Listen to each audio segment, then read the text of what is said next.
क्या जिन जो है वो एक इंसानी जिस्म के अंदर दाखिल हो सकता है? जिन के असरात के हवाले से मुख्तलिफ मैंने बहुत डिफरेंट रिसोर्सेज से और डिफरेंट रेफरेंसेस से बहुत सी चीज़ें पढ़ी हैं। कुरान मजीद में भी मुख्तलिफ जगह पे जन्नात की तख्लीक किस तरह से हुई है और उसके क्या असरात हैं उसको बयान किया गया है।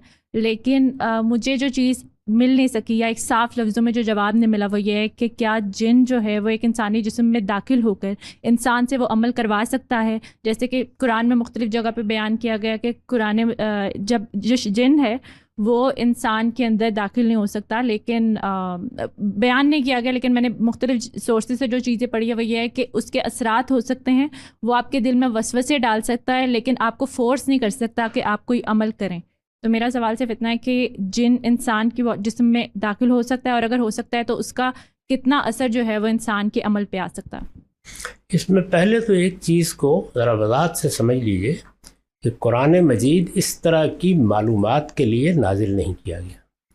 कुरान मजीद का असली मौजू अल्लाह ताला की हिदायत पहुँचाना है और उस हिदायत पे भी ये बात तय है कि क़यामत के बारे में लोगों को ख़बरदार करना है। पैगंबर इसकी मुनादी के लिए मबूस होते हैं, उनको ये ज़िम्मेदारी दी जाती है कि वो दुनिया में गलतान, दुनिया में उलझे हुए, दुनिया की ज़रूरियात पूरी करते हुए इंसानों को बेदार करें और उनको ये बताएं कि मौत के बाद एक नई दुनिया बनने वाली है, उसमें तुम्हें अल्लाह के सामने जवाबदेह होना है। ये कुरान का मौजू है। अब जाहिर है कि वो अपने मौजू के लिहाज से बात कर रहा होता है, लेकिन इंसानों से बात कर रहा है। उसमें बहुत सी इस तरह की चीज़ें कभी इस्तदलाल के मौके पर, कभी लोगों के सवालात के जवाब में, कभी किसी उलझन को दूर करने के लिए ज़ेर बहस आ जाती है। यानी ये ज़िमनी तौर पर हमेशा ज़ेर बहस आती है, असलन मौजू नहीं होती।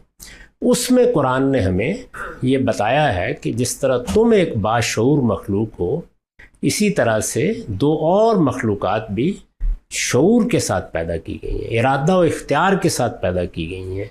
उनमें एक फ़रिश्ते हैं और दूसरे जिन्नात, ये बताया गया। फरिश्तों के बारे में भी ज़रूरी मालूमात जो इंसान के लिए इस्तराब पैदा कर सकती थी वो दे दी गई। उसका बायस भी ज़्यादातर ये बना है कि लोगों ने फरिश्तों को खुदा की बेटियां करार दे दिया, उनको अल्लाह के साथ शरीक कर लिया। चुनाचे लोगों की तंबीह के लिए फरिश्तों से मुतल्लक बाज़ हक़ाइक़ उनको बताना पड़े। यही सूरत हाल जन्नात के बारे में हुई। खुद रिसालत मआब सल्लल्लाहु अलैहि वसल्लम की कौम के लोग जन्नात के बारे में भी बहुत से तसव्वुरात रखते थे। उनकी इस्लाह करने के लिए अल्लाह ताला ने बताया कि जन्नात भी तुम्हारी तरह की एक मखलूक है। उसका मादा तख्लीक, आग कह लीजिए, एनर्जी कह लीजिए, वो तुमसे इस लिहाज से मुख्तलिफ है। उनकी खसूसियात इस नौइयत की हैं, तुम उनको नहीं देख सकते, वो तुम्हें देखते हैं। वो क्या अकायद रखते हैं, क्या नज़रियात रखते हैं, उसका थोड़ा सा तारुफ करा दिया है। ये बता दिया है कि जिस तरह तुम्हारी तरफ हमने अपने पैगंबर भेजे हैं, उनकी तरफ भी भेजे हैं। और इसके साथ ये वजाहत कर दी है कि इरादा व इख्तियार के साथ हमने जिस तरह तुम्हें पैदा किया है, चूँकि उन्हें भी पैदा किया है, चुनाचे उनमें अच्छे भी हैं, उनमें बुरे भी हैं, उनका अंजाम भी वही होगा, उनके लिए भी जन्नत है, उनके लिए भी दोज़ख है। ये इत्तलात उसमें बयान कर दी। कहीं ज़िम्नन कुछ दूसरी चीज़ों का जिक्र भी आ गया है कि जिस तरीके से हम इंसान एक दूसरे पर मौसर होते हैं, मुख्तलिफ़ पहलुओं से हो जाते हैं। यानी कोई वसवसे डाल देता है, किसी के लेक्चर से हम मुतासर हो जाते हैं। इसी तरह के मामला जिनों के और हमारे दरमियान भी होते रहते हैं। ये भी बता दिया है, जिसको आपने वसवसे से ताबीर किया, मजहबी लिहाज से ही बता दिया है, और इंसान के ऊपर जो असरात होते हैं उनको भी बता दिया। लेकिन ये उस असली मकसद को सामने रख के ज़ेर बहस आए। जो सवाल आपने किया है ये तजुर्बात की चीज़ है, यानी जिस तरह आप बाकी चीज़ों का तजुर्बा करते हैं, यानी मिसाल के तौर पर शेर की नफ्सियात का मुताला किया गया, इसी तरीके से आपने हशरातुल अर्ज़ के बारे में बहुत सी मालूमात हासिल की। यानी अब अगर आप किसी मौके पर जो नई मालूमात हैं उनको देखने के लिए बैठ जाएं तो आप बिल्कुल हैरत में रह जाते हैं।